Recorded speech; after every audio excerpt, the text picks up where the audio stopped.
Pro Group Management. Workers' comp that works for you.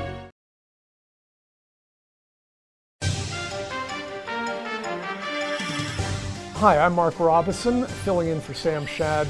On today's broadcast of Nevada Newsmakers, we'll be having a debate with Colleen Westlake and incumbent Ellen Minetto for Washoe County School Board District B on an all-new Nevada Newsmakers.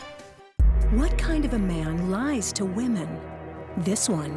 Steve Sisolak is lying to us about abortion, opposed to contraceptives, no exceptions for rape or incest, abortion ban. Joe Lombardo doesn't support any of those things. Sisolak is a desperate man trying to hold on to power. Our schools are unsafe, police are under attack, and families are struggling. What kind of a man covers up his failures with lies? This one. Retail's impact on Nevada's economy? Enormous. 8,600 businesses, large and small, employing 145,000 workers. And last fiscal year, retail paid tax on nearly $60 billion in sales. We're the Retail Association of Nevada.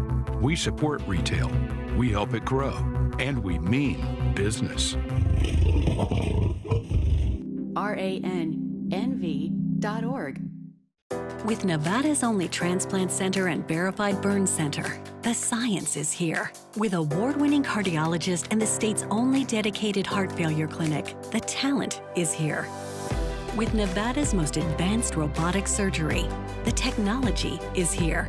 And with the Silver State's only designated pediatric trauma center, hope is here. All because we are here. UMC. The Nevada Builders Alliance has been protecting the interests of the construction industry for over 50 years. Our programs save members thousands of dollars every year and allow them to provide much-needed benefits to their employees. Our industry also allows Nevada to grow. If you're thinking about a career in the construction industry, reach out. And if you haven't thought of a career in construction, what are you waiting for? We are the Nevada Builders Alliance. This is Nevada Newsmakers with host Sam Shad, a no-holds-barred political forum. Now, from the Nevada Newsmakers broadcast headquarters, here is Sam Shad. Okay, back on Nevada Newsmakers, I'm Mark Robison from the Reno Gazette Journal, and today we'll be having a debate for Washoe County School Board District B, and I'm here with Colleen Westlake and Ellen Minetto. Ellen is the incumbent, and based on a coin toss, we'll start with you, Colleen.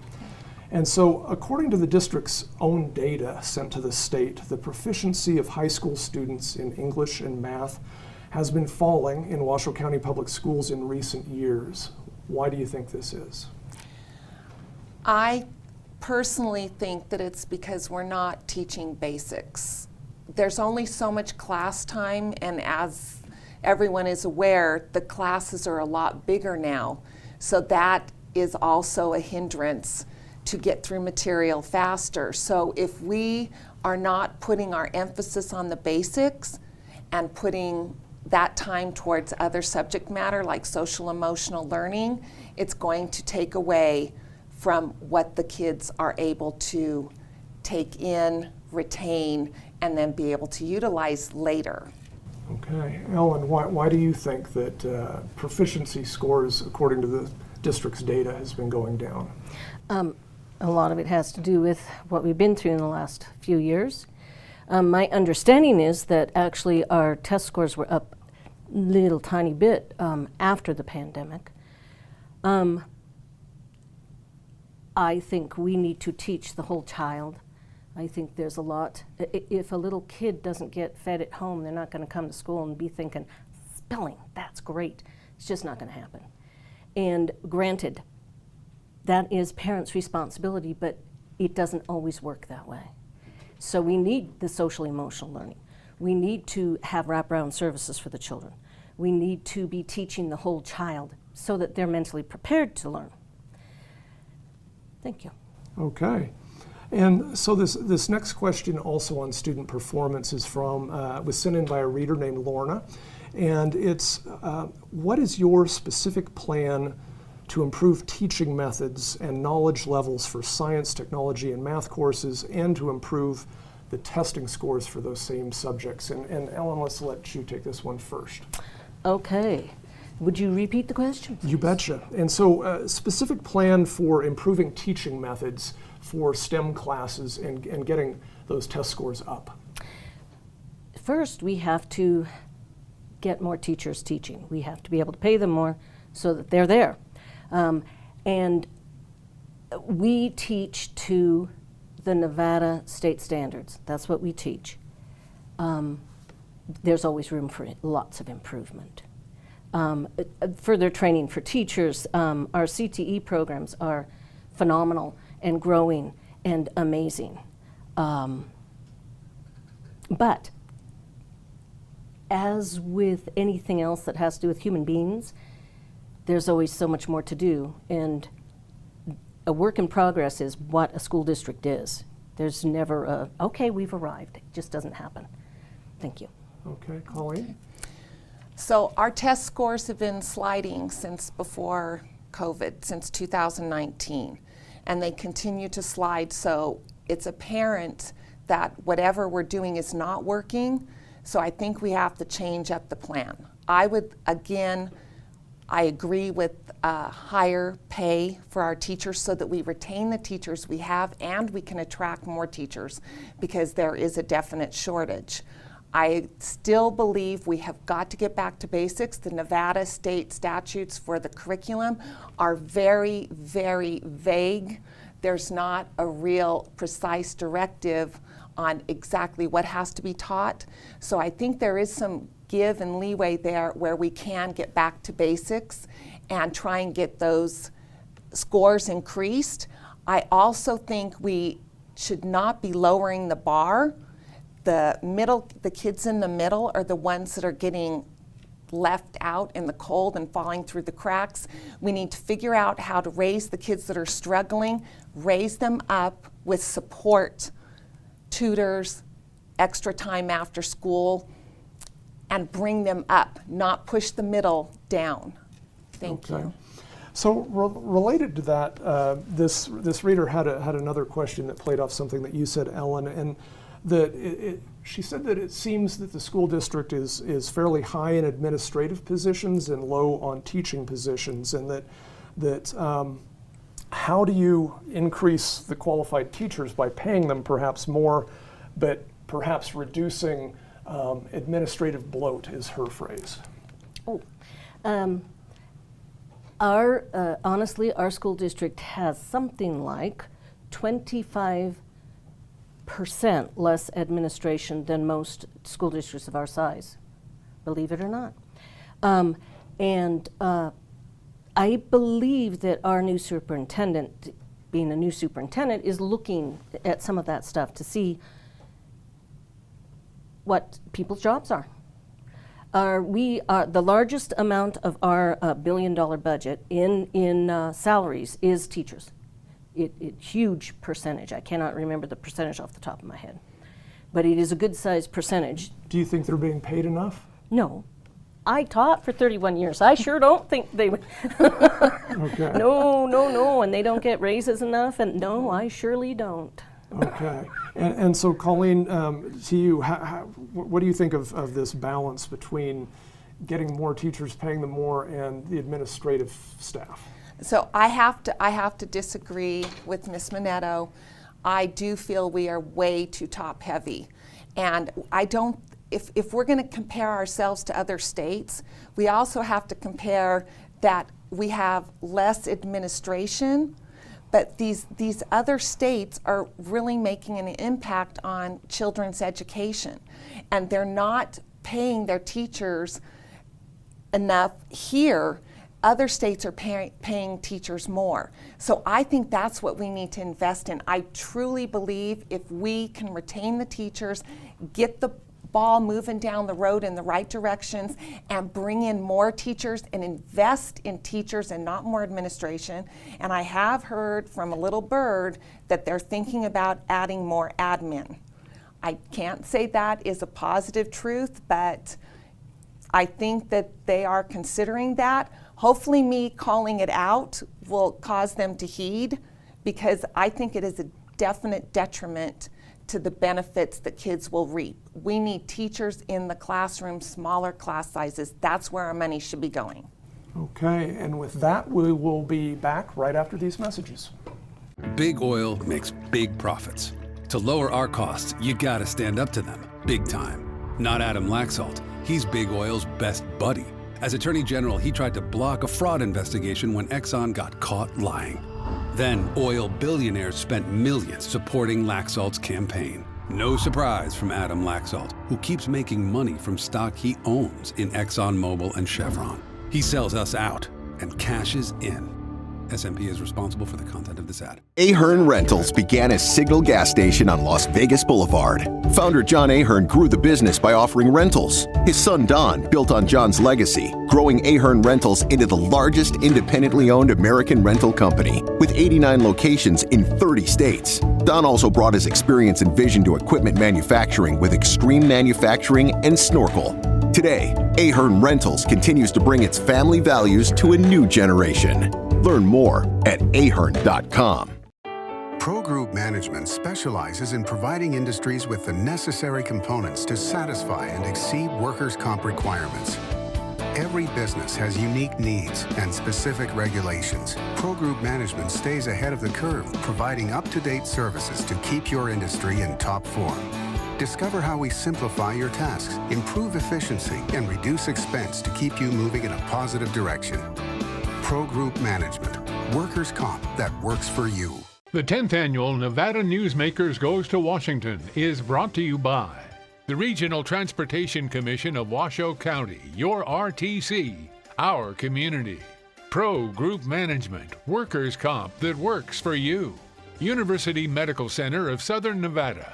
Compassion, accountability, integrity, respect. The Nevada Mining Association, mining a better future for Nevada.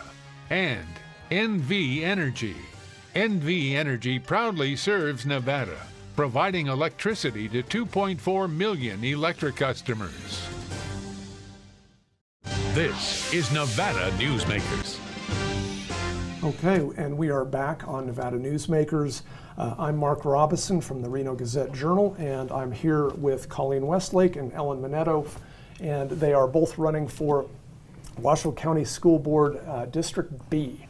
And so, Colleen, can you start with one quick question that is not a debate question, but can you explain District B and where it is and what the main schools are? So District B is East Sparks, and it goes up to the Vista Heights, all the way down to the marina, crossing over into all those communities that I call them the alphabet streets in Sparks. And then Los Altos, there's a little jig in Los Altos that goes to sea down towards Ion, crossing Pyramid and into Sun Valley. So we have a huge array of communities. I mean, there's some older schools, and then there's the new middle school up off El Rancho, Reed High School, Sparks High School, Mendive, Dilworth, the Dilworth Knights. That's an older school. I mean, it's been here forever. And then an array of grade schools from Bud Beasley clear on down to I think it's Catherine Dunn. So it's just a wide range of schools. So it's nice to see diversity in the community, and I think that we need to keep that in mind and try and make the schools as nice for all of our students, and really key in that they appreciate having new stuff too, even though we are building newer schools. Okay, and so Ellen, I'll give you a little chance to describe the District 2 and sort of your overall impressions of the schools there and how it's a unique district. I call it Sparks proper, and so it's kind of like from Los Altos, like just past Costco on down the river. And then Sun Valley, all of Sun Valley. I used to have, B used to have 2 schools in Sun Valley. Now it's got all 5 schools in Sun Valley. And one of them is one I taught at. And then we have the brand new high school Hug. We have several new schools, a couple new schools in our area. We have the sweetest little schools in the world with Catherine Dunn, as she mentioned, Kate Smith. Mitchell is, I believe, the oldest school in Sparks. Our Sparks Railroaders, 25 of them. Okay. Well, my wife was a graduate of Hug High, and so know the district somewhat well. Okay, and so Colleen, back to the debate questions. We're going to dive into the deep end here. So do you believe that racially charged topics are being taught in inappropriate ways in Washoe County schools? I absolutely do. It's not called critical race theory, but I encourage everyone to search out projecttahoe.org. It has the Nevada State curriculum for history and social studies for all grades, and it absolutely is. And I hate to see us regressing. I hate to see us addressing racism by creating racism. I think we need to avoid skin color at all venues, and let's look at how people are from the inside out, not what color they are. But it definitely, if you look at projecttahoe.org, you will absolutely see that it is being taught in the curriculum. Okay, Ellen? And I would agree that we need to look at the character of the human being, not anything else. We are teaching what is in our standards from the state. From what I see in the schools and from being there, I taught just 4.5 years ago. I didn't see anything like that. I did take training, equity and diversity training, which was training for teachers, that just helped us think a little differently. Not anything about who's good and who's bad, because you know what? Teachers love their kids. They love their students. And you know what? We have, our standards are huge, and that's what we're supposed to be teaching. The little things that we're sometimes accused of being taught, teachers don't have time for that. They're too busy teaching the kindergartners to just read the word "the." Okay. All right. And yes, if you'd like to rebut. So the statutes are extremely vague. Extremely vague. It's just a broad brushstroke of what needs to be covered. I honestly think that it's been taken too far, and we do need to discuss slavery. That's part of history, but there are definite racism, oppressor, victimology being taught. We've seen it coming out at the high school out there in Galena. A teacher was having kids write papers on why they are racist because they're white. I mean, it absolutely is. Whenever you get into that kind of social platform, you are going to see prejudice, biases, life experience from the teacher coming out. We must stick to just factual information. 2 + 2 is 4. So let me jump in there just for 1 sec. So with slavery, there were oppressors and victims. Absolutely. And so shouldn't that be discussed? Absolutely. When you get to discussing that part of history, but that was hundreds of years ago, that absolutely needs to be addressed in the context that it was. And then I think we need to move forward and see the leaps and bounds we've made since Martin Luther King. This is my opinion, but I feel now we've leaped forward only to bound backwards. Okay, and Ellen, your thoughts? I do not see that happening in our schools, and I visit every one of my schools, all 25, every semester, and others too, and I don't see that happening. Okay. Just a side note, my family 200 years ago owned slaves, owned a plantation, owned slaves. That does not make me an evil person. Okay. All right. Well, on that note, we will head off for another break. Southwest Specialties has been making the homes and businesses of Nevada beautiful for more than 20 years. Their experienced designers and craftsmen create the walkways, backyards, water features, and a variety of outdoor cooking areas that add curb appeal and value to your investment. Call today or visit them at their website and see how they can make your outdoor spaces special. Southwest Specialties, creative, distinctive, beautiful. Modern boutique Ahern Hotel and Events Center in Las Vegas. Host meetings and events on 2 floors. Stay in luxurious rooms and suites. Unlimited branding opportunities. Regional Italian cuisine by Chef Mark Segrisi. Flexible event spaces. Full buyout options. Visit ahernhotel.com today. Hi, I'm Renee Summer, our digital news anchor here at 7 at 7. Watch our streaming nonstop newscast immediately with your mobile phone. 7 at 7 is the new way for you to get every bit of local news you need in just 7 minutes. Breaking news, local neighborhood news, weather, and sports are just a click away. Reporters bring you all of what's happening in the Valley.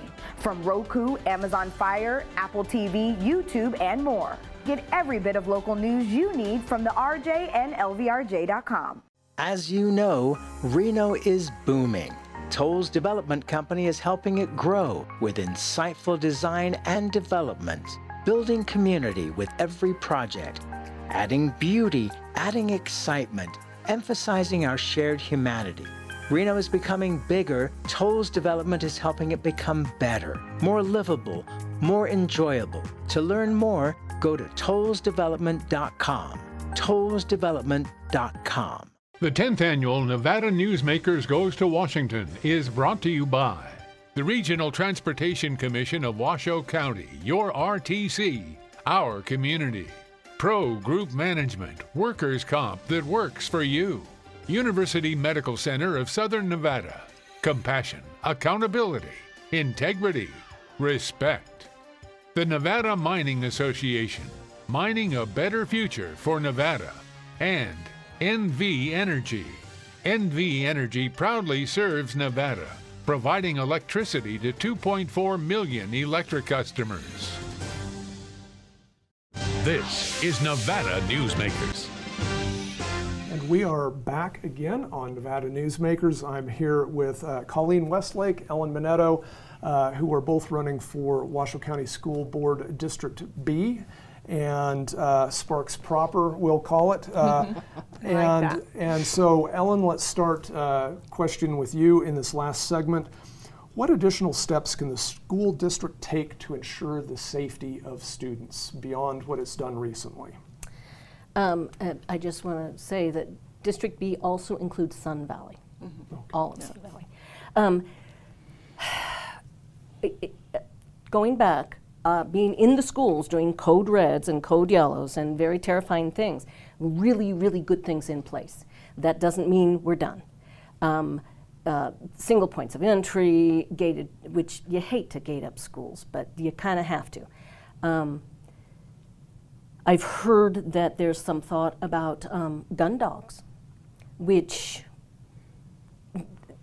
I can see that, and then I can see there's a whole lot of money involved in that, because it's not just a dog that sits there. It's a dog that needs shots and eats and has to be trained. And we have extra vigilant school police who are Johnny on the spot. I'll tell you, Code Red, they are at the school that fast. It's just mind-boggling how fast all the police in the community get there. It doesn't mean that it's something we're always going to be working on, seeing different things, seeing new things, learning from somebody else that, oh, that's a good idea. It's going to be, once again, it's a work in progress. How do you keep all 36 kids quiet when there's a code red? That's really hard work. Yeah. But I think we have good things in place. I think that we can always learn more. Okay, Colleen. So the single point of entry is great. I don't see it being a problem putting a fence around schools. I think perimeters can be important. I would like to see us getting away from parents having to go get a police card and get fingerprinted so that they could come in and volunteer. However, I would like them to have to make an appointment for when they're, or get on a schedule for when they volunteer in classrooms. They come in to a waiting area and get wanded, checking for weapons, and then coming in. I would also like to see there be monthly assemblies put on with different speakers coming in to instruct kids and empower them if they hear someone talking about wanting to shoot up the school, that they're going to bring in a weapon, or that they're thinking about killing themselves, to empower these kids. Hey, they might be just trying to get attention, but it's really important for you to tell someone you trust, because a lot of times it works out that they are very serious. So we have to get kids in that mindset that they're empowered to let someone know that this is going on in their school. I would also like to see us try and form a program with veterans that have gotten a background check and a psychological evaluation, where veterans come in and they act as our policing agent, our service guards in there, and they most assuredly need to be armed. I'm sorry, it's unfortunate that we have to bring weapons in, but if they're in the right hands, I think that could be a point to save lives. I want to see classrooms locked. Every time someone goes in or out, that door is locked. Okay, Colleen, I'm going to cut you off there, but Ellen, I'm going to give you the final words here. Oh, the classroom doors are locked. Little kids go to the bathroom, they have to knock on the door to get back in. And as far as fingerprinting parents and volunteers, it's so that we protect our children from possible pedophiles. I don't know how else to put it. We have to protect our children at every cost. Okay, well, that'll have to do it this time for Nevada Newsmakers. I am Mark Robison from the Reno Gazette Journal. We'll have Sam Shad back soon, and I'm here with Colleen Westlake and Ellen Minetto talking about Washoe County School Board District B. Thank you. Early in the morning or throughout the night, professional truck drivers are on the job, serving you, safely moving freight that's crucial to our economy.